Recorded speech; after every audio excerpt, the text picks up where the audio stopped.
রাষ্ট্র পরিচালনা এটা ইবাদত, সমাজ পরিচালনা ইবাদত, ইবাদত হিসেবে করতে হবে। 10 কোটি টাকা বাজেট হলো, 1 কোটি টাকা খরচ করলাম, 9 কোটি টাকা মারি দিলাম, এই জন্য রাজনীতি করে। এগুলা কি রাজনীতি? এগুলা কিন্তু ফ্যাটের নীতি, ফ্যাটের সুরের নীতি। এগুলা যে এই ব্যক্তির দিলের ভিতরে আল্লাহর ভয় থাকবে না, যার দিলের ভিতরে, কলিজার ভিতরে জাহান্নামের ভয় থাকবে না, পরকালীন চিরস্থায়ী জীবনে আল্লাহর আদালতের কাঠগড়ায় দাঁড়িয়ে জবাব দিতে হবে, এই কথা যার দিলের ভিতরে থাকবে না, অবশ্যই তাকে কখনো দুর্নীতির থেকে ফিরানোর আর কোনো ব্যবস্থা থাকতে পারে না। একমাত্র পরকালীন বিচার ব্যবস্থা, আল্লাহর সামনে দাঁড়াতে হবে, পরকালীন জীবনে জবাব দিতে হবে, প্রতিটি সম্পদের, প্রতিটি মানুষের দায়িত্বের হিসাব দিতে হবে। যার দিলের ভিতরে, সিনার ভিতরে, যার কলিজের ভিতরে এই কথাটা থাকবে, কেবল তার দ্বারায় দুর্নীতিমুক্ত সমাজ এবং বাস্তব আদর্শ সমাজ বিনির্মাণ করা সম্ভব হবে। এজন্য আমাদের মনে রাখতে হবে, সবাই আমরা কোরআন ওয়ালা হয়ে যাই, সবাই হাদিস ওয়ালা হয়ে যাই, সবাই সুন্নাত ওয়ালা হয়ে যাই, সবাই কোরআনকে আঁকড়ে ধরি, কোরআনের মাদ্রাসাকে আঁকড়ে ধরি। যারা আমাদের বিরুদ্ধে খামাখা অপপ্রচার চালায়, আমাদেরকে মৌলবাদী বলে, ফান্ডামেন্টালিজম বলে, ফান্ডামেন্টালিস্ট বলে, এগুলো হচ্ছে ষড়যন্ত্রকারী, দেশের বিরুদ্ধে এরা হচ্ছে গোপনে অপতৎপরতা চালানোয়ালা, এরা কখনো দেশপ্রেমিক নয়। এই দেশের একজন আলেমের বিদেশে বাড়ি আছে দেখান? নাই। যারা এই দেশে বিগত সময়ে সরকারে ছিল, তাদের সবাই বিদেশে বাড়ি আছে না নাই? কথা বলেন না কেন, ভয় করেন? বিদেশে বাড়ি আছে না নাই?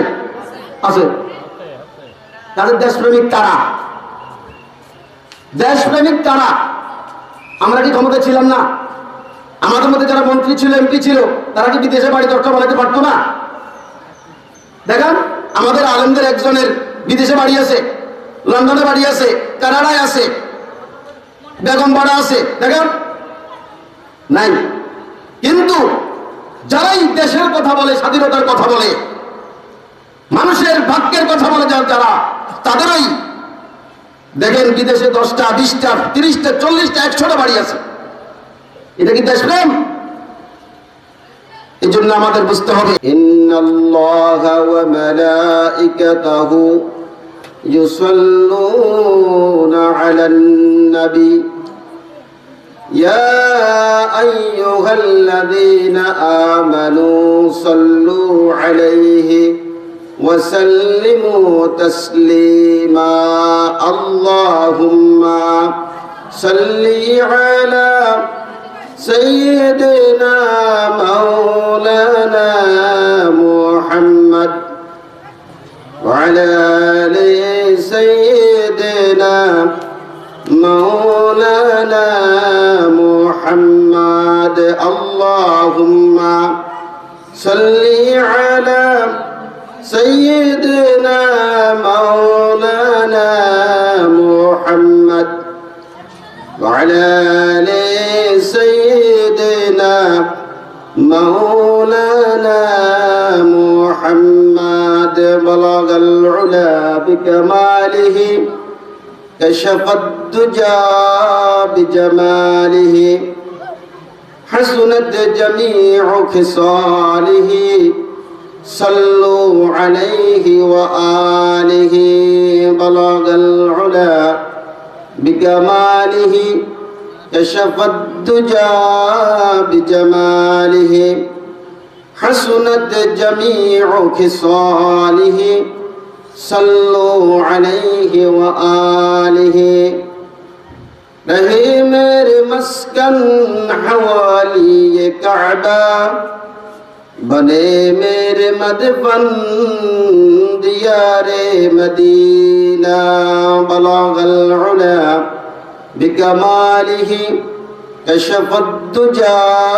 بجماله حسنت جميع خصاله صلوا عليه وآله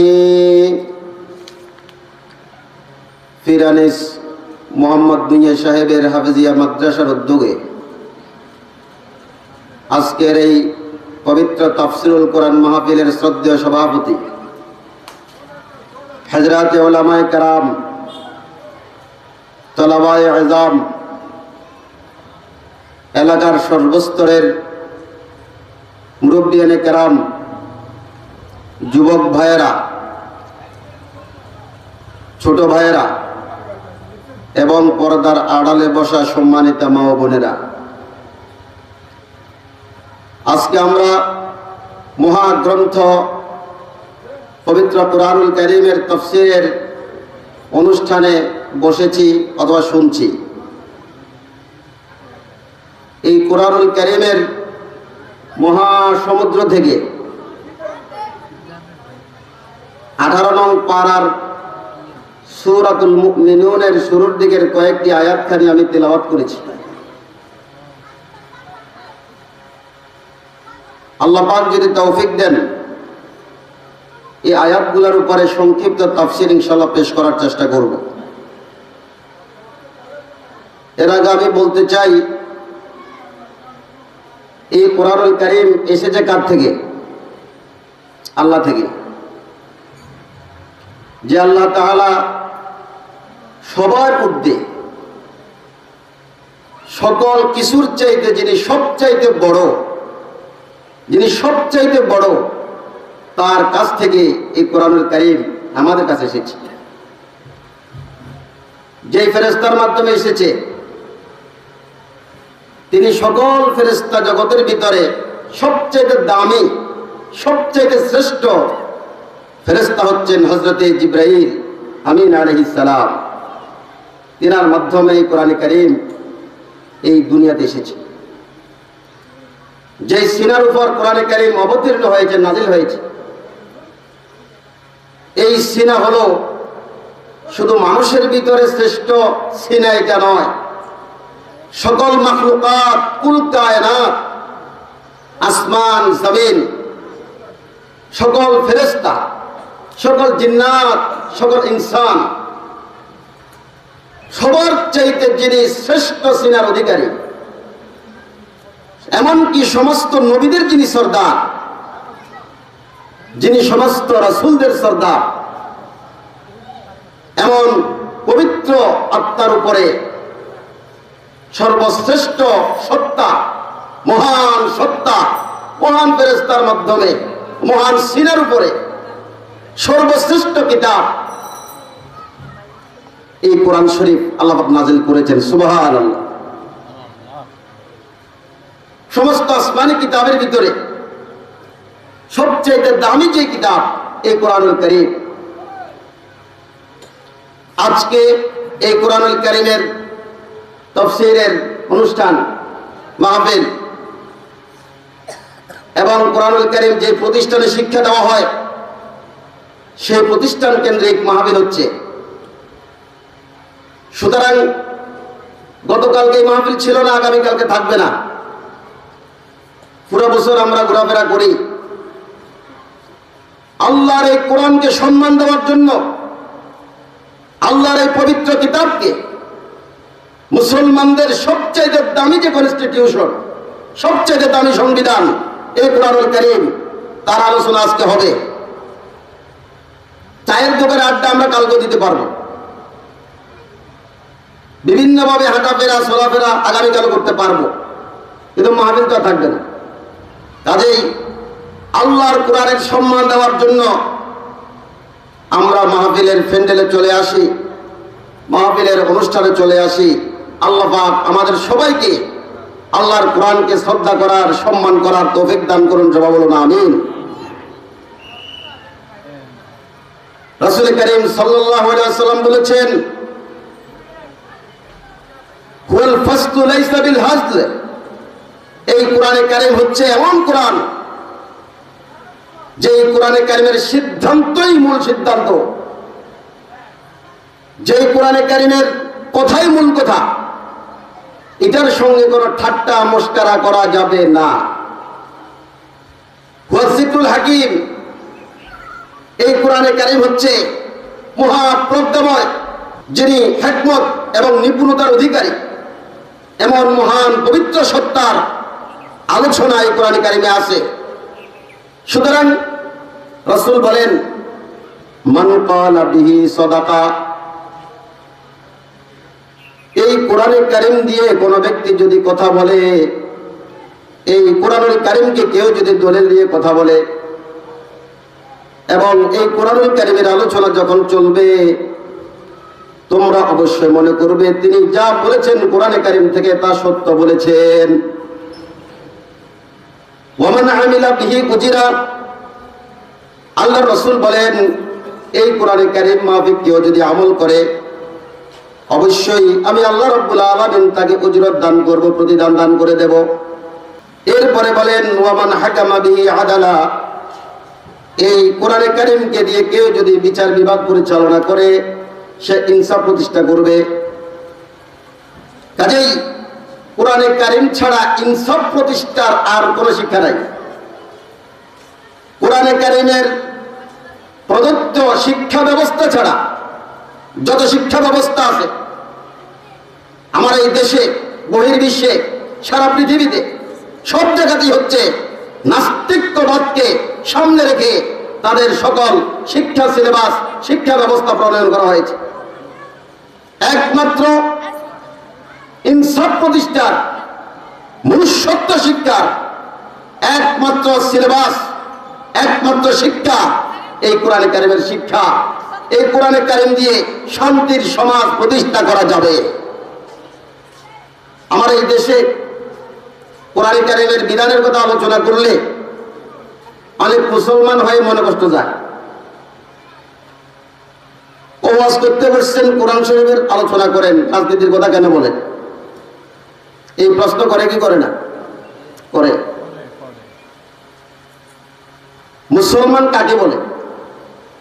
শুধুমাত্র নামাজ পড়া আর দাড়ি রাখা, টুপি রাখার নাম কি মুসলমানই? Islam is the complete code of life of the mankind. মানব জীবনের সকল সমস্যার সমাধান এই ইসলামের ভিতরে আছে। ইসলাম ধর্মের সম্পূর্ণ রূপরেখা আল্লাহ পাক এই 30 পারা কোরআনের ভিতরে খুলে খুলে বর্ণনা করে দিয়েছে। মানুষের ব্যক্তিগত জীবন, মানুষের পারিবারিক জীবন, মানুষের সামাজিক জীবন, মানুষের রাষ্ট্রীয় জীবন, মানুষের আন্তর্জাতিক জীবনের, আন্তর্জাতিক পরিমণ্ডলের সকল সমস্যার সমাধান আল্লাহ পাক এই কোরআনে কারীমে বর্ণনা করে দিয়েছেন। রাসূল কারীম সাল্লাল্লাহু আলাইহি ওয়াসাল্লাম ইরশাদ করেছেন, মাল্লাম ইয়াতাগান্না বিল কুরআন ফালাইসা মিন্না। যেই ব্যক্তি এই কোরআনে কারীমকে নিজের জীবন চলার জন্য যথেষ্ট মনে করবে না, অর্থাৎ তার পারিবারিক জীবন, তার সামাজিক জীবন, তার রাষ্ট্রীয় জীবন, তার রাষ্ট্রনীতি, তার সমাজনীতি, তার অর্থনীতি, তার রাজনীতি, সব কিছু আল্লাহ পাক এই কোরআনের ভিতরে দিয়েছেন। সুতরাং কোন ব্যক্তি যদি তার সকল জীবনের জন্য, পরিচালনার জন্য এই কোরআনে কারীমকে যদি যথেষ্ট মনে না করে, ভিন্ন কারো থেকে কোনো কিছু হাওলাত আনতে হবে, আব্রাহাম লিঙ্কন থেকে আনতে হবে, লেনিন থেকে আনতে হবে, কার্ল মার্কস থেকে আনতে হবে, এরিস্টটল থেকে আনতে হবে, এই জাতীয় যদি কোনো বিশ্বাস দিনের ভিতরে পোষণ করে, আল্লাহ রাসূল বলেন লাইসা মিন্না, সে আমার উম্মত নয়। কাজেই আমার রাজনীতি, আমার সমাজনীতি, আমার রাষ্ট্রনীতি, আমার পৌরনীতি, আমার অর্থনীতি, সব কিছু আল্লাহ পাক এই কোরআনে কারীমের ভিতরে দিয়েছেন। মুসলমানের জীবন শুধু নামাজ পড়া নয়, শুধু দাড়ি রাখা নয়, শুধু টুপি দেওয়া নয়। মুসলমান সকল কিছু কোরআন অনুযায়ী করার নাম হচ্ছে ইসলাম, সব কিছু করার নাম হচ্ছে মুসলমান। আমার রাসূল বিশাল আয়তনের এক রাষ্ট্র ব্যবস্থা পরিচালনা করেছিলেন। মদিনার জীবনে রাসূল 10 বছর ইসলামিক স্টেট প্রতিষ্ঠা করেছিলেন। খেলাফতের রাশিদার বিশাল অধ্যায়, রাষ্ট্র পরিচালনার জীবন ব্যবস্থা সবকিছু সেখানে ছিল। কাজেই রাষ্ট্রনীতি, রাজনীতি যদি না থাকতো, সাহাবায়ে কেরাম, খুলাফায়ে রাশিদিন, তাবেঈন, তাবে তাবেঈন, আইম্মায়ে মুজতাহিদিন কিভাবে করেছেন?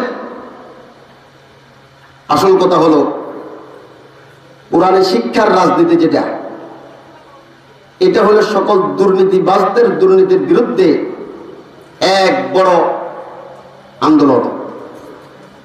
সকল দুর্নীতিবাজ, সকল চাঁদাবাজ, সকল টেন্ডারবাজ, সকল বাটফার, লম্পট, গুন্ডা মাস্তানদের বিরুদ্ধে এই কোরআনে কারীম সবসময় আন্দোলন করেছে। এজন্য এরা আর কিছু খুঁজে পায় না। সর্বশেষ গালি দেয় ওলামায়ে কেরামকে, এরা মৌলবাদী। মৌলবাদীরা ক্ষমতা আসে না। কেউ যদি রাজনীতিকে কোরআন সুন্নাহ মাফিক করব না, করতে হবে না, এই কথা মনে করে, তার ঈমান আছে কিনা আল্লাহ জানে। কোরআন কারীমের আয়াতের সাথে সাংঘর্ষিক হয়ে যায়। এজন্য আমাদেরকে মনে রাখতে হবে, আমার সকল কিছু ইসলাম মাফিক চালাতে হবে। নামাজ পড়বো রাসূলের তরিকা মতো, রোজা রাখবো রাসূলের তরিকা মতো, যাকাত দিব রাসূলের তরিকা মতো, হজ করবো রাসূলের তরিকা মতো। রাজনীতি কেন আব্রাহাম লিঙ্কনের তরিকা মতো করতে হবে? কেন করতে হবে? ইসলাম কি অসম্পূর্ণ না সম্পূর্ণ? ইসলাম তোমার ব্যক্তিগত জীবনের সমাধান দিতে পারে, ইসলাম তোমার পারিবারিক জীবনের সমস্যা সমাধান দিতে পারে, সামাজিক জীবনের সমস্যার সমাধান দিতে পারে। ইসলাম কি তোমার রাজনৈতিক জীবনের সমাধান দিতে পারে না? এই জন্য এটা আমাদের বুঝার ভুল, বুঝার অভাব, বুঝার অভাব। আমার ভালো লাগে না, এর জন্য আমি পালন করলাম না, এটা এক কথা। আর অবিশ্বাস করা এটা আরেক কথা। নামাজকে কেউ যদি না পড়ে কবিরা গুনাহ হবে, তবে নামাজ অস্বীকার করলে ঈমান চলে যাবে। ঠিক তেমনি ভাবে আমার ভালো লাগে না, এর জন্য আমি ইসলামী অনুযায়ী রাজনীতি করি না, এটার দ্বারায় ঈমান যাবে না। কিন্তু যদি অস্বীকারই করে যে কোরআনের ভিতরে রাজনীতি, হাদিসের ভিতরে রাজনীতি নাই, ঈমান চলে যাবে, বিন্দু পরিমাণ ঈমান থাকবে না। এজন্য এই বিষয়গুলি আল্লাহ পাক আমাদের সবাইকে বোঝার তৌফিক দান করুন। সবাই বলুন আমিন। আলহামদুলিল্লাহ, বাংলাদেশের ক্ষমতায় অতীতে আমরা দেখেছি আলেম ওলামা, পীর মাশায়েখ, বুজুর্গানে দ্বীন এই দেশের এমপিও ছিলেন, মন্ত্রীও ছিলেন, তাদেরকে বিভিন্ন রকমের কথা বলে ফাঁসি দেওয়া হয়েছে ঠিকই, কিন্তু একজনের বিরুদ্ধে দুর্নীতির কোনো মামলা নাই। মতিউর রহমান নিজামী সাহেব দুর্নীতির কোনো মামলায় তিনি ফাঁসি হয় নাই। আলী হাসান মুজাহিদ দুর্নীতির মামলায় ফাঁসি হয় নাই। রাষ্ট্রীয় সম্পদ চুরির বেলায় কোনো মামলা ওনার হয় নাই। মুফতি আমিনী সাহেব রহমতুল্লাহ আলাইহি দুর্নীতির ব্যাপারে কোনো মামলা তার ছিল না। এইভাবে আরো যত বড় বড় আলেম ওলামার রাজনীতি করেছেন, একজনও দুর্নীতির কারণে ফাঁসির রশিদে ঝুলেন নাই। অথচ আমাদের এই দেশে যারা বড় বড় রাজনৈতিক দল, তাদের বিরুদ্ধে ক্ষমতার থেকে নামার পরপরই হাজার হাজার মামলা শুধু চাঁদাবাজি আর দুর্নীতি, টাকা ছিনতাইকারী, পাচারকারী, দেশের সম্পদ বিদেশে পাচারকারী। এইভাবে যারা গত 16 বছর ছিল তাদের বিরুদ্ধে যেমন মামলা আছে, যারা এর আগে ছিল তাদের বিরুদ্ধে মামলা আছে না নাই? আছে। অথচ কোন আলেমদের বিরুদ্ধে এই মামলা ছিল না। কাজেই এই কথা পরিষ্কার হয়ে গেল, পরিষ্কার হয়ে গেল। ওলামায়ে কেরাম যদি ক্ষমতার বাগডোর হাতে নেন, ওলামায়ে কেরাম যদি ক্ষমতার মসনদে বসেন, ইনশাআল্লাহ এই দেশ থেকে 1 পয়সাও বিদেশে পাচার হবে না ইনশাআল্লাহ। এটা আমরা বুকে হাত দিয়ে বলতে পারি। এটাই হচ্ছে কোরআনের শিক্ষার প্রভাব।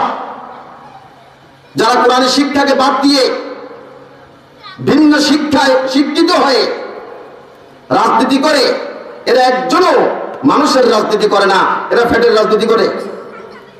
একমাত্র মানুষের রাজনীতি, রাষ্ট্র উন্নয়নের রাজনীতি একমাত্র কোরআনের ভিতরে আছে। কোরআনের ছত্র ছায়ায় যারা রাজনীতি করে, কোরআনের বর্ণিত রূপরেখে যারা রাজনীতি করে, একমাত্র তাদের দ্বারাই আদর্শ সমাজ বিনির্মাণ সম্ভব। এছাড়া সম্ভব হবে না। এজন্য আমার ভালো লাগে না, করলাম না, সেটা ভিন্ন কথা।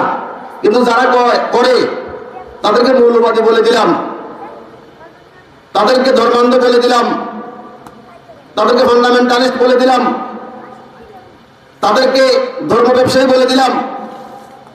এটা হচ্ছে রাজনৈতিক প্রতিহিংসার বক্তৃতা ছাড়া আর কিছু নয়, বাস্তবতা ভিন্ন। এই জন্য রাসূল করিম সাল্লাল্লাহু আলাইহি ওয়াসাল্লাম বলেছেন, মান হাকামা বিহি আদালা, যে ব্যক্তি এই কোরআনে কারিম দিয়ে নিজের বিচার বিভাগ পরিচালনা করবে, আদালা, সে অবশ্যই ইনসাফ প্রতিষ্ঠা করতে পারবে। কোরআনে কারিমের শিক্ষা ছাড়া, হাদিসের শিক্ষা ছাড়া আর কোন শিক্ষার দ্বারা এই বিচার ব্যবস্থাকে দুর্নীতি মুক্ত করা এবং ঘুষ মুক্ত করা সম্ভব নয়। কোরআনে কারিমের সমাজ আর অন্য সমাজের ভিতরে এতটুকুই বেশ কম। যদি কোরআনের সমাজ প্রতিষ্ঠা হয়ে যায়, শাসকদের রাত্রে ঘুম হবে না, কিন্তু জনগণ রাত্রে ঠিক মতো দরজা খুলে দিয়ে ঘুমাতে পারবে। আর কোরআনে কারিমের সমাজ যদি প্রতিষ্ঠা না হয়, কোরআনে কারিম দিয়ে যদি রাষ্ট্র পরিচালিত না হয়, তাহলে রাত্রে মানুষ জাগ্রত থাকবে, আতঙ্কিত থাকবে, কখন জানি আবার ডাকাতের দল, চোরের দল এসে আমাদের ঘরের সকল সম্পদ নিয়ে যায়। কিন্তু শাসকরা নাকে তেল দিয়ে সুন্দর মতো রাত্রে ঘুমাতে পারবে। অথচ ইসলামের আইনের ভিতরে পরিষ্কারভাবে লেখা আছে, রাষ্ট্র পরিচালনা এটা কখনো ফেক ফেলার ব্যবস্থা হতে পারে না। রাষ্ট্র পরিচালনা, সমাজ পরিচালনা, এগুলো হচ্ছে অবশ্যই একটা পবিত্র ইবাদত। এই জন্য আমাদের বুঝতে হবে, অত্যন্ত আন্তরিকতার কারণে, দরদের কারণে, জাতির প্রতি দায়িত্ব বোধ থাকার কারণে এই কথাগুলো বলছি। আজকে উলামায়ে কেরাম বিভিন্ন মঞ্চে কথা বলছেন, জাতিকে শুধু এই কথাটাই বলছেন, হে জাতি, জাহান্নামের খাদের কিনারে দাঁড়িয়ে আসো, খবরদার এক পা সামনে দিবা না, জাহান্নামে পতিত হয়ে যাবে। খবরদার ইসলামের পথে আসো, কোরআনের পথে আসো, জান্নাতের পথে আসো, খবরদার বিপদগামী হইও না, বিপদে যেও না। এই কথা বলার পরে আজকে আমাদের বিরুদ্ধে আন্দোলন করে, আমাদের বিরুদ্ধে কথা বলে, এটা আমরা নারাজ হই না। যেহেতু নবীদের বিরুদ্ধে এমন সংগ্রাম আন্দোলন ছিল কি ছিল না?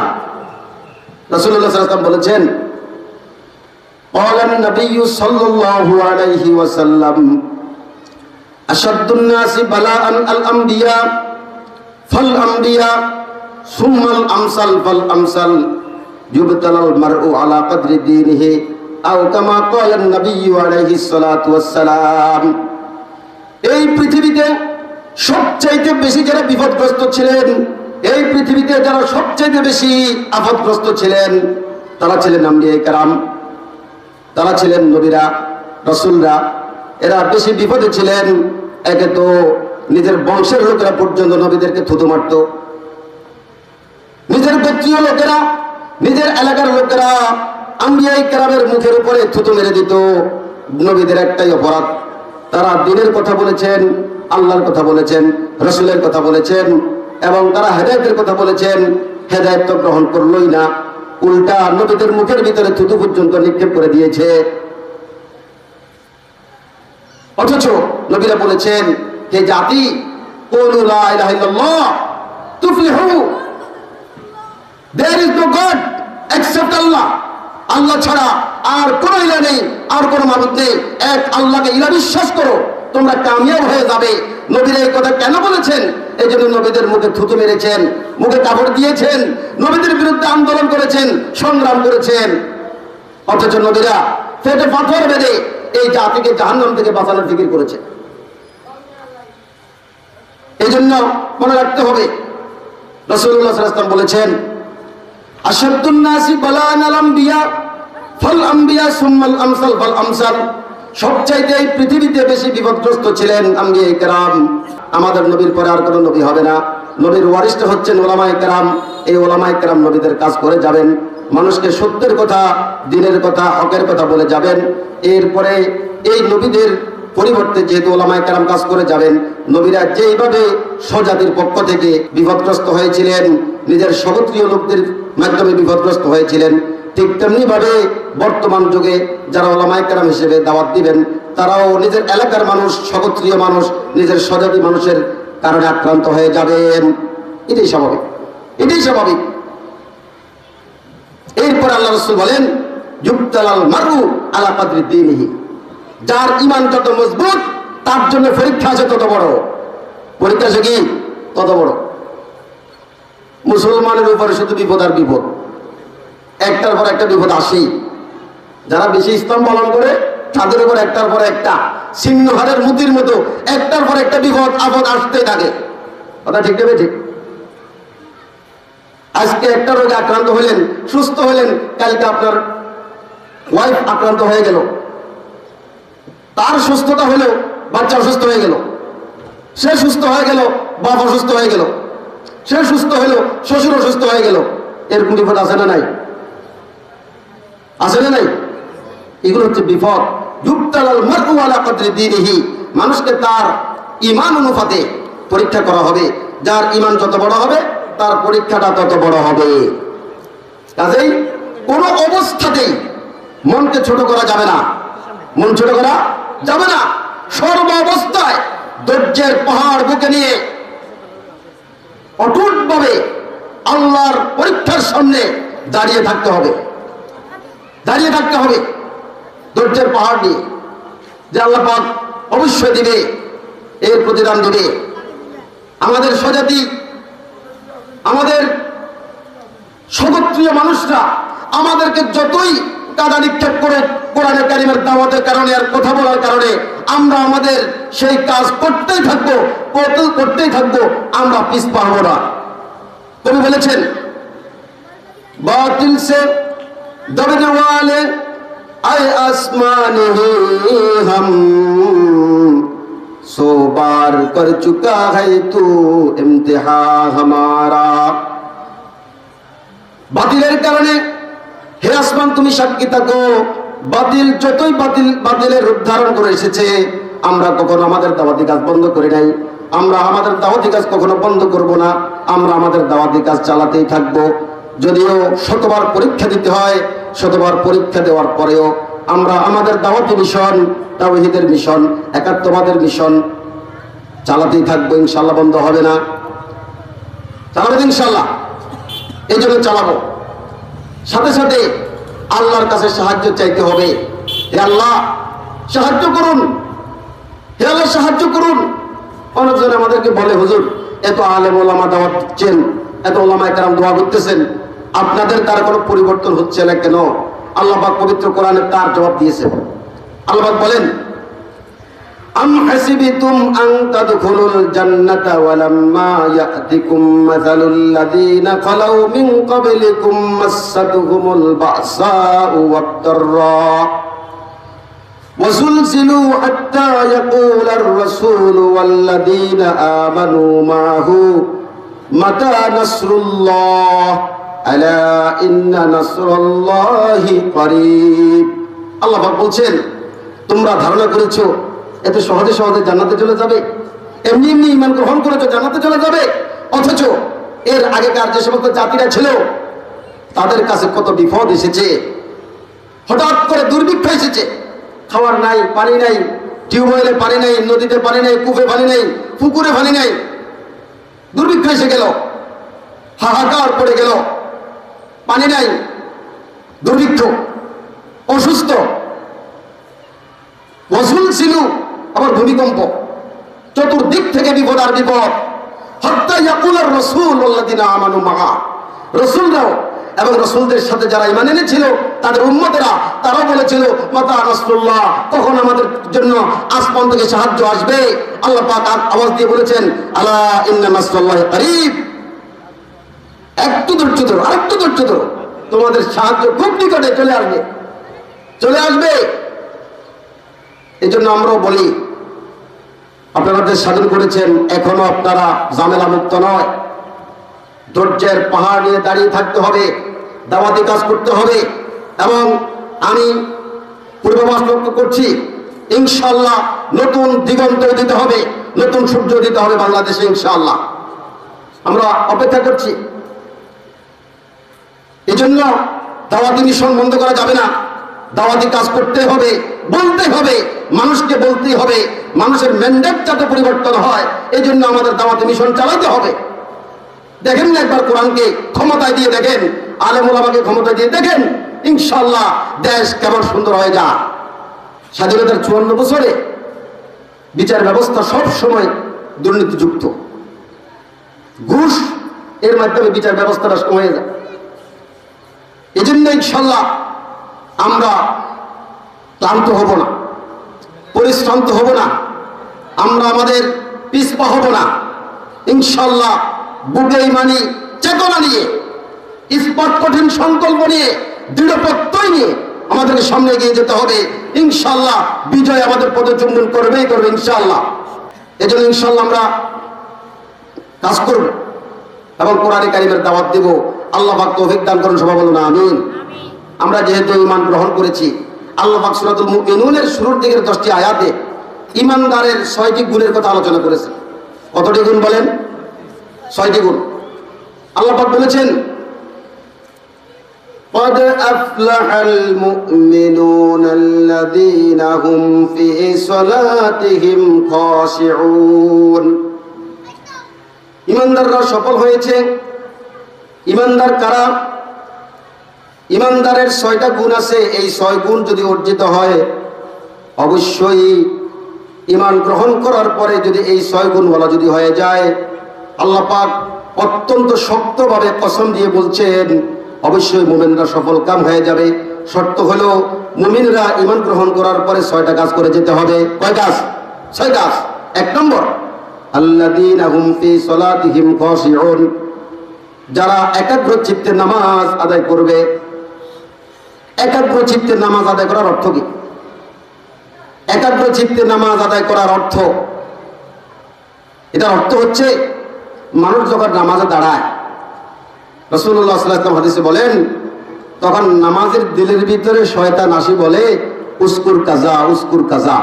তোমার বউ বাচ্চার কথা মনে করো, তোমার জমিনের কথা মনে করো, তোমার অফিসের কথা মনে করো, তোমার আদালতের কথা মনে করো, তোমার বিদেশের কথা মনে করো, তোমার দেশের ব্যবসা বাণিজ্যের কথা মনে করো। এই রকমের সাংসারিক হাজারো কথা দিলের ভিতরে জাগ্রত করে দেয়। দেখি দেয় না? এটা মনে হয় আল্লাহ ভুল বলেছে। দিলের ভিতরে জাগ্রত করে কি করে না? করে। এই যে দিলের ভিতরে শয়তান অগণিত সাংসারিক জল্পনা কল্পনা দিলের ভিতরে জাগ্রত করে দেয়, তখন সে যদি মনে মনে এই সংকল্প করে, আমি তো আল্লাহর সামনে দাঁড়ানো, তার সামনে দাঁড়ানো, আমি আল্লাহর সামনে দাঁড়ানো।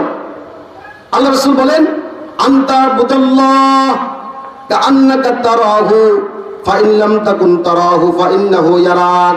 তুমি নামাজে এমন ভাবে দাঁড়াবে যেন তুমি আল্লাহকে দেখতেছ। এই মনোভাব যদি তোমার ভিতরে না আসে, অন্ততপক্ষে এই মনোভাব পোষণ করো যে নিশ্চয়ই আল্লাহ তো আমাকে দেখতেছেন। এই মনোভাব দিয়ে আল্লাহর দরবারে দাঁড়াও। এইভাবে যখন আল্লাহর দরবারে দাঁড়াইবে, তখন বারবার শয়তান মন নিয়ে যায় বাইরে, তুমি আবার আল্লাহর সামনে দাঁড়িয়ে আসি, এই কথা মনে করি মনকে নিয়ে আসলাম নামাজে। এটাই হচ্ছে একাগ্র চিত্তের নামাজের অর্থ। সুবহানাল্লাহ। এই জন্য আমরা যদি এইভাবে একাগ্র চিত্তের নামাজ পড়ি, আল্লাহ পাক রব্বুল আলামিন একাগ্র চিত্তের নামাজের একটা ফলাফল বর্ণনা করেছেন সূরাতুল আনকাবুতের 45 নম্বর আয়াতে। আল্লাহ পাক বলেন, ইন্নাস সালাতা তানহা আনিল ফাহশাই ওয়াল মুনকার ওয়া লাযিকরুল্লাহি আকবার ওয়াল্লাহু খাবীরুম বিমা তাসনাউন। নিশ্চয়ই যারা একাগ্র চিত্তে নামাজ পড়ে, এই সমস্ত নামাজীদের নামাজ তাদেরকে সকল রকমের বেহায়াপনা থেকে, তাদেরকে সকল রকমের নগ্নতার থেকে, অশ্লীলতার থেকে, খারাপ কাজ থেকে ফিরিয়ে রাখে। সুবহানাল্লাহ। কোরআনে কারীম বলছেন, নিশ্চয় নামাজীকে নামাজ খারাপ কাজ থেকে ফিরায়। যে কোনো নামাজি নয়, ওই নামাজিকেই নামাজ খারাপ কাজ থেকে ফিরায় যে নামাজি একাগ্র চিত্তে নামাজ পড়ার অভ্যাস চালু করেছে। শয়তানে যখন মন বাইরে নিয়ে যায়, আবার সে মনকে ধরে নিয়ে আসে নামাজে। শয়তানে যখন মন বাইরে নিয়ে যায়, আবার মনকে ধরে নিয়ে আসে নামাজে। এই ব্যক্তি একাগ্র চিত্তের নামাজ পড়নেওয়ালা হিসেবে আল্লাহর দরবারে ঘোষিত হবে। সুবহানাল্লাহ। এইভাবে যখন আমরা ট্রেনিং করব, প্র্যাকটিসটা করব, চালু রাখবো, তখনই এই নামাজ আমাকে সকল খারাপ কাজ থেকে ফিরাবে। কিভাবে? মুফাসসিরিন কেরাম আয়াতের তাফসীরে উল্লেখ করেছেন এইভাবে, যে এই লোকটা যখন নামাজে দাঁড়িয়ে প্র্যাকটিস করেছিল, একটা অনুশীলন করেছিল, আমার মন যখন নামাজের বাইরে চলে গেল, আমি আবার আল্লাহর সামনে দাঁড়িয়ে আছি, এই কথা মনে করে যখন মনকে নামাজের ভিতরে নিয়ে আসলাম, এইভাবে শয়তান আবার নিয়ে গেল, আবার নিয়ে আসলাম, শয়তান আবার নিয়ে গেল, আমি আবার নামাজে নিয়ে আসলাম।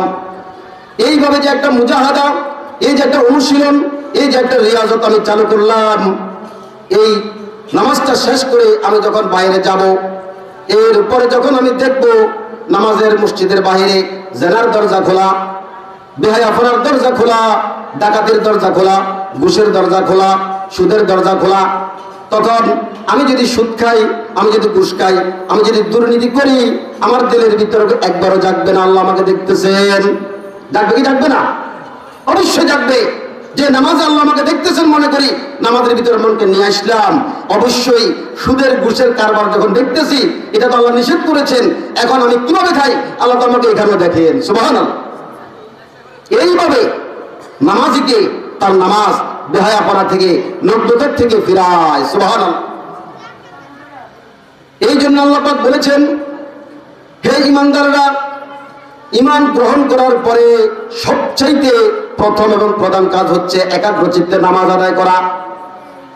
একাগ্র চিত্তে নামাজ যদি তোমার আদায় না হয়, ঈমানের পরের প্রথম কর্মসূচি যেটা, সেটা তুমি আদায় করতে পারলে না। আমাদের নামাজে দাঁড়াইলে তো শুরু হলে শেষ কখনো মনে থাকে না। কোন রাকাতে কোন সূরা, সুবহান রাব্বিয়াল আলা আযীম কবার বলছি মনে থাকে না। এই নামাজ দিয়ে কোনো কাজ হবে না। নামাজ হইতে হবে একাগ্র চিত্তে। সাথে সাথে নামাজের ফারাইজ ঠিক রাখতে হবে। নামাজের ভিতরে 13 ফরজ, এগুলো ঠিক করতে হবে। নামাজের ওয়াজিব 14টা ঠিক করতে হবে। নামাজের সুন্নতে মুআক্কাদা 12টা ঠিক করতে হবে। নামাজের 39টা সুন্নতে জায়েদা আছে, এগুলো ঠিক করতে হবে।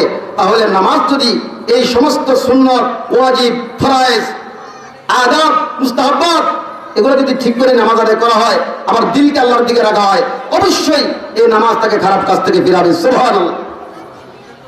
এই জন্য আমরা চেষ্টা করব আমাদের নামাজ যাতে করে একাগ্র চিত্ত হয়ে যায়।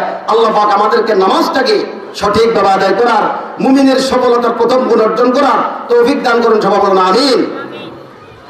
এরপরে মুমিনের সফলতার দ্বিতীয় গুণ সম্পর্কে সূরাতুল মুমিনুনের 3 নম্বর আয়াতে আল্লাহ পাক রব্বুল আলামিন আরেকটা গুণ বর্ণনা করেছেন।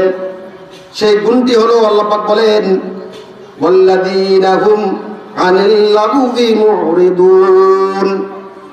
সফল ঈমানদার হচ্ছে তারা যারা সকল অর্থহীন কাজগুলোকে বর্জন করে। যেই কাজের দুনিয়াবি কোনো অর্থ নাই, আখিরাতের কোনো অর্থ নাই, দুনিয়ার কোনো ফায়দা নাই, আখিরাতের কোনো ফায়দা নাই, এমন অর্থহীন কাজগুলোকে যারা বর্জন করে, তারা মুমিনের দ্বিতীয় গুণ অর্জন করেছে। সুবহানাল্লাহ। অথচ এই গুণটা আমাদের কয়জনের ভিতরে আছে? অর্থহীন কাজ মানে কি? যেই কাজের দুনিয়ার কোনো ফায়দা নেই, আখিরাতের কোনো ফায়দা নেই। যেমন দেখেন, কেউ ক্যারাম বোর্ড খেললো। আচ্ছা বলেন তো, ক্যারাম বোর্ড খেলার মধ্যে দুনিয়ার কোনো ফায়দা আছে? নাই। আখিরাতের কোনো ফায়দা আছে? নাই। তাস খেললো, দুনিয়ার কোনো ফায়দা নাই, আখিরাতের কোনো ফায়দাও নাই। এরকম ভাবে কেউ বিদ্যুৎ ব্যবহার করি, যেই বিদ্যুৎ, উৎপাদিত বিদ্যুৎ দেশের প্রয়োজন মেটাতে যথেষ্ট নয়, সাংসারিক প্রয়োজন মেটাতে যথেষ্ট নয়, সেই উৎপাদিত বিদ্যুৎকে শুধুমাত্র ফ্যাশন এবং নেশার জন্য, রাত্রের বেলায় ফুটবল খেলার জন্য বা দেখার জন্য অপচয় করা, এটা হচ্ছে আরেক অর্থহীন কাজ। এটা কোনো অর্থহীন কাজ হতে পারে না। এই জন্য আমাদের মনে রাখতে হবে, যেই কাজের দ্বারা দুনিয়ার কোনো ফায়দা নাই, আখিরাতের ফায়দা নাই, এটা হচ্ছে অর্থহীন কাজ। অর্থহীন কাজের একটা ঘটনা মুফাসসিরিনে কেরাম এই আয়াতের তাফসীর উল্লেখ করেছেন। খেলাফতে বনু আব্বাসিয়ার ভিতরে একজন বড় খলিফা ছিলেন, যার নাম, অত্যন্ত ইনসাফদার বাচ্চা ছিলেন, তার নাম হলো বাচ্চা হারুনুর রশিদ। আপনার নাম শুনে থাকবেন। সাহাবায়ে কেরামের পরে খেলাফতের রাশেদা আসলো। খেলাফতের রাশেদার পরে খেলাফতে বনু উমাইয়া, প্রায় 750 হিজরি পর্যন্ত উমাইয়া শাসক ছিল। 750 থেকে 1219 পর্যন্ত আব্বাসীয় শাসন ছিল। আব্বাসীয়ের পরে এরপরে শুরু হয়ে গেল খেলাফত ওসমানিয়া সহ অন্যান্য খেলাফত। খেলাফত আব্বাসিয়ার যে সমস্ত শাসকরা ছিলেন, এর মধ্যে একজন হচ্ছেন বাচ্চা হারুনুর রশিদ। বাচ্চা হারুন রশিদের দরবারে এক লোক গেল খেলা দেখানোর জন্য। কি দেখানোর জন্য? খেলা। কি খেলা? বাচ্চা হারুন রশিদের দরবারে গিয়ে বললেন, জাহাপনা, আমি একটা খুব মারাত্মক খেলা শিখেছি, আপনাকে দেখাতে চাই। বাচ্চা বলেন, দেখাও। সে বলে, আমার খেলার কৃতিত্ব হলো আমি বহু দূরে দাঁড়াইয়া সুইকে তার পিছনে যে ছিদ্র আছে এই ছিদ্রের ভিতরে দিয়ে আমি সুতা মেরে সুতা ঢুকাইতে পারি। বহু দূরে দাঁড়াই, সুইয়ের পিছনে যে ছিদ্র আছে এখান থেকে কি করতে পারি? সুতা ঢুকাইতে পারি। এটা একটা বড় আশ্চর্য খেলা। বাচ্চা বলেন, দেখাও। ওই লোকটার সঙ্গে সঙ্গে বাচ্চা হারুন রশিদকে দূর থেকে সুতা মেরে সুইয়ের ভিতরে দিয়ে সুতা ঢুকাইয়া দিল। এরপরে বাচ্চা এই খেলা দেখে আশ্চর্য হয়ে গেলেন। সাথে সাথে উজিরকে বললেন, এই লোকটা যেহেতু একটা আশ্চর্য খেলা দেখাইছে, এই জন্য তাকে 10 দারাম পুরস্কার দিবা। কয় দারাম? 10 দারাম পুরস্কার। সাথে সাথে আরো একটা পুরস্কার দিবা। সেই পুরস্কারটা হলো তাকে 10টা জুতার বাড়ি দিবা। কয়টা জুতার বাড়ি? 10টা জুতার বাড়ি। উজিররা জিজ্ঞেস করলেন, জাহাপনা, এত সুন্দর একটা খেলা দেখানো, বহু দূর থেকে সুইয়ের পিছনে দিয়া সুতা ঢুকাইয়া দিল, এই জন্য সে 10 দারাম পুরস্কার পাচ্ছে, এটা তো ঠিক, কিন্তু আমার 10টা জুতার বাড়ি কেন, এই অপমান কেন, সেটা জানতে চাই। তখন বাদশা বললেন, এটা অবশ্যই একটা গুরুত্বপূর্ণ খেলা, খুব আশ্চর্যপূর্ণ খেলা, কিন্তু এই খেলার ভিতরে না তার দুনিয়ার কোনো ফায়দা আছে, না আখিরাতের কোনো ফায়দা আছে। দুনিয়ার ফায়দাও নাই, আখিরাতের ফায়দাও নাই। দুনিয়ার ফায়দা হইতো যদি ব্যবসা বাণিজ্য করত, নিজের ব্যবসার দ্বারায় অপরের প্রয়োজনও মেটানো যাইত, আবার নিজের প্রয়োজনও মেটাইত। কিভাবে? একজনের কাছে টাকা আছে, চাউল নাই, যার কাছে টাকা আছে তার টাকার অভাব নাই, চাউলের অভাব।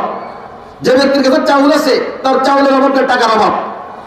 কাজে যখন একজন ব্যবসা করতেছিলেন, ব্যবসা করে যখন তিনি চাল বিক্রি করতেছিলেন, অবশ্যই এই চাল বিক্রি করলে আরেকজনের যে চালের প্রয়োজন, তার চালের প্রয়োজনটা মিটিয়ে যেত। আর তার কাছে যে টাকা নাই, অন্যজনে টাকা দিয়ে দিলে তার টাকার প্রয়োজনটা মিটে যেত। দুইজনেরই ফায়দা ব্যবসার দ্বারা। কিন্তু দেখা গেল দূর থেকে যে সুইয়ের পিছন দিয়ে সুতা ঢুকাইল, এটার দ্বারায় কার কি ফায়দা হইলো বলেন? কোনো ফায়দা নাই। কাজেই যেই কাজের দ্বারায় না দুনিয়ার কোনো ফায়দা আছে, না আখিরাতের কোনো ফায়দা আছে, এমন কাজগুলোকে বলা অর্থহীন কাজ। এগুলো হচ্ছে পরিত্যাজ্য, এগুলা কখনো করা ঠিক হবে না, এবং এগুলো না জায়েজ। এই জন্য আল্লাহ পাক বলেন, মুমিনের 2 নম্বর গুণ হলো ওয়াল্লাযীনা হুম আনিল লাগবি মুরিদুন, যারা অর্থহীন কাজকে পরিত্যাগ করে, এরা হচ্ছে মুমিনের 2য় গুণ অর্জন করল। আজকে আমার এই দেশে Facebook, YouTube, Google, Twitter, imo, হোয়াটসঅ্যাপের মাধ্যমে যত সময় অপচয়ের কাজ, যার ভিতরে না দুনিয়ার কোনো ফায়দা আছে, না আখিরাতের কোনো ফায়দা আছে, এমন কাজ নিয়ে ঘন্টা ঘন্টা, দিনকে দিন, রাতকে রাত নষ্ট করা হচ্ছে। আমার যুব সমাজকে কলঙ্কিত করার জন্য, যুব সমাজকে অত্যন্ত ভঙ্গ করে দেওয়ার জন্য আন্তর্জাতিক যে ষড়যন্ত্র চলছে, তার ভিতরে একটা হচ্ছে মোবাইলের ভিতরে ফেসবুক। এই ফেসবুকের দ্বারাই মিথ্যা কথা বেশি হয়, এই ফেসবুকের দ্বারাই অন্যায় বেশি হয়, এই ফেসবুকের দ্বারাই সম্মানহানি হয়, এই ফেসবুকের দ্বারাই বিবাহপূর্ব প্রেম হয়, যেটা অবৈধ হারাম। এই ফেসবুকের দ্বারাই মানুষের সংসার নষ্ট হচ্ছে, এই ফেসবুকের দ্বারাই চোখের সমস্যা হয়, এই ফেসবুকের দ্বারাই মাথার সেল নষ্ট হয়, এই ফেসবুকের দ্বারাই জন্ডিস হয়, এই ফেসবুকের দ্বারাই কিডনি, লিভার সবগুলো নষ্ট হয়। ছাত্ররা, যাদের আমাদের আগামী দিনের ফিউচার, আগামী ভবিষ্যৎ প্রজন্মের জন্য যারা আমাদের খুঁটি, তারা আজকে মোবাইল ছাড়া কিছুই বুঝে না। এই মোবাইল আর ফেসবুক রাতকে রাত চলে যাচ্ছে, পড়া নাই, লেখা নাই। এইদিকে দিয়ে আবার অটোপাস ছিল, অটোপাস তো চলেই। এই যে অযুক্ত হচ্ছে, এই যে দুর্বল হচ্ছে, এটা কি দেশের ক্ষতি নয়? কত বড় দেশের ক্ষতি। অর্থহীন কাজ, ফেসবুক শুধু ঠেলতে আছে, নামাজ নাই, রোজা নাই, মুক্কা নাই, মদিনা নাই, হজ নাই, শুধু ঠেলতে আছে। এই জন্য আমি গার্ডিয়ান এবং অভিভাবকদেরকে বলবো, আপনার আদরের কলিজার টুকরা সন্তানকে আপনি যে কলেজে পড়াচ্ছেন, ভার্সিটিতে পড়াচ্ছেন, স্কুলে পড়াচ্ছেন, মাদ্রাসায় পড়াচ্ছেন, অবশ্যই খবর নিতে হবে এরা কোথায় সময় নষ্ট করছে, কোথায় সময় নষ্ট করতেছে। বেহায়াপনার নগ্নতার ভিতরে অনেক কলেজ ভার্সিটির ছাত্র সময় নষ্ট করতেছে। ক্যাম্পাস আজকে তাদের অন্যায়ের কারণে বাড়ি হয়ে গেছে। কোথায় কলেজের লেকচার, কোথায় তাদের অ্যাসাইনমেন্ট, কোথায় তাদের একাডেমিক ক্যারিয়ারকে ডেভেলপ করার চিন্তা, সব পার্টি করে ফেলছে এই ছাত্ররা ফেসবুক দিয়ে আর মোবাইল দিয়ে, ইমো দিয়ে আর ইউটিউব দিয়ে। এজন্য আমাদেরকে মনে রাখতে হবে, যদি বাস্তবে যদি আমাদের বাচ্চা কাচ্চাদেরকে মানুষ করতে হয়, অর্থহীন কাজ থেকে তাদেরকে দূরে রাখতে হবে। ধর্মীয় শিক্ষা তাদের সিনার ভিতরে ঢুকে দিতে হবে, আল্লাহর ভয় ঢুকে দিতে হবে। আমাদের এই দেশে আকাশপথে আরেক কুসংস্কার এবং অপসংস্কৃতি চালু হয়েছে, তার নাম হলো 14 ফেব্রুয়ারি ভ্যালেন্টাইন্স ডে। আজকে বলার সময় নাই। Valentine's Day the World Book Encyclopedia ব্রিটানিকার বিভিন্ন সংস্করণে হিস্টোরি লিখেছেন ভ্যালেন্টাইন্স ডে কোথেকে এসেছে। সময় নেই, এই জন্য আজকে বলবো না। এই ভ্যালেন্টাইন্স ডে এটা কোনো মুসলমানের কোনো অনুষ্ঠান হতে পারে না, এটা কোনো মুসলমানের সংস্কৃতি হতে পারে না। এটা বিজাতীয় অপসংস্কৃতি, এটা বিজাতীয় কুসংস্কার। পৌত্তলিক এবং মুশরিক সমাজ থেকে এই অপসংস্কৃতি আমার এই দেশে ঢুকে গেছে, সংস্কৃতির অঙ্গ দখল করে নিচ্ছে।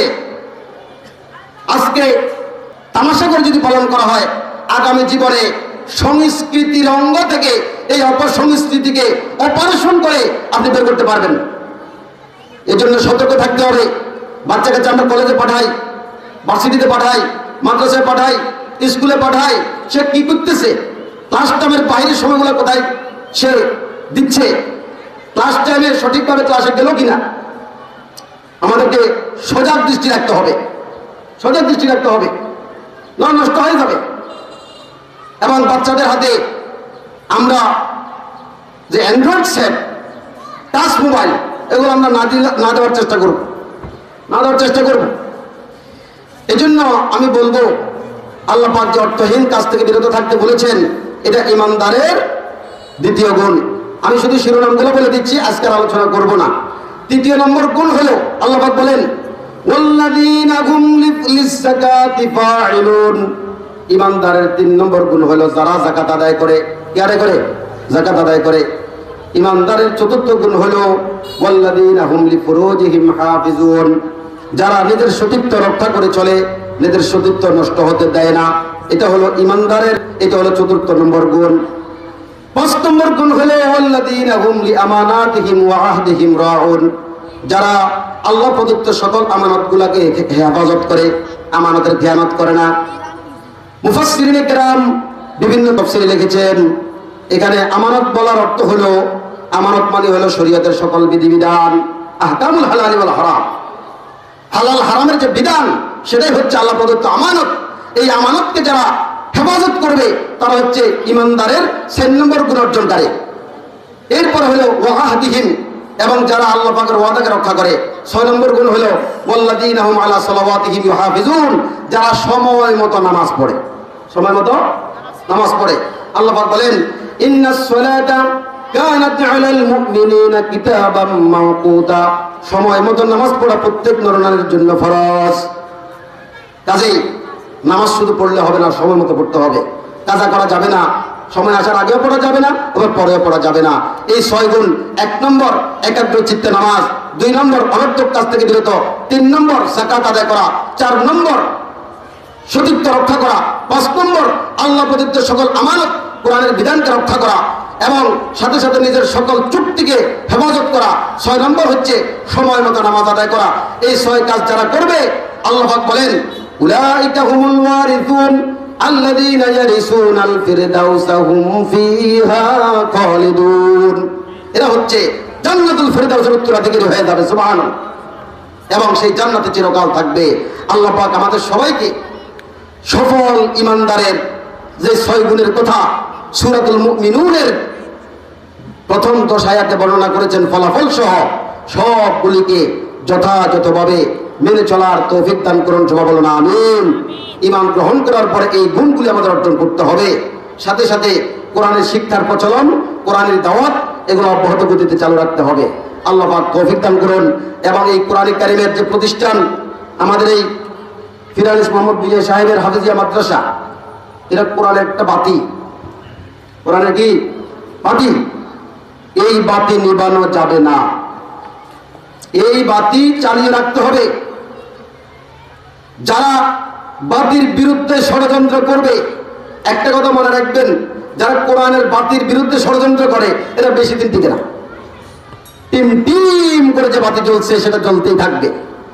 আল্লাহ পাক বলছেন, ইউরিদুনা লিইউতফিউ নূরাল্লাহি বিআফওয়াহিহিম ওয়াল্লাহু মুতিম্মু নূরিহি ওয়ালাউ কারিহাল কাফিরুন। তারা চায় মুখের ফুৎকার দিয়ে আমার প্রজ্বলিত বাতিকে নিভিয়ে দিতে। আমার প্রজ্বলিত বাতি কখনো নিভবে না, এটা জ্বলতেই থাকবে। তবে যারা ষড়যন্ত্রকারী তারা নিঃশেষ হয়ে যাবে। তার কথা এটা কোরআন শরীফের কথা না আমার কথা? কোরআন শরীফের কথা। দেখার কথা কোরআন শরীফের কথা। सतीजा कर रहा है अजल से ता अमरोज चरागे मुस्तफवी से शरारे बुलाहाबी। শত বছর আগ থেকে, হাজার হাজার বছর আগ থেকে আবুল আহাবের চেলা চামুন্ডারা আল্লাহ প্রজ্বলিত আগুনকে নির্বাপিত করে দিতে চেয়েছিল, কিন্তু তারা নির্বাপিত হয়ে গেছে।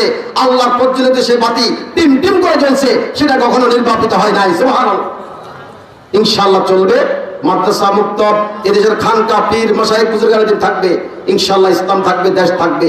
আল্লাহ পাক আমাদের সবাইকে বুঝার তৌফিক দান করুন, সবাই বলুন আমিন। আসসালামু আলাইকুম ওয়া রাহমাতুল্লাহ।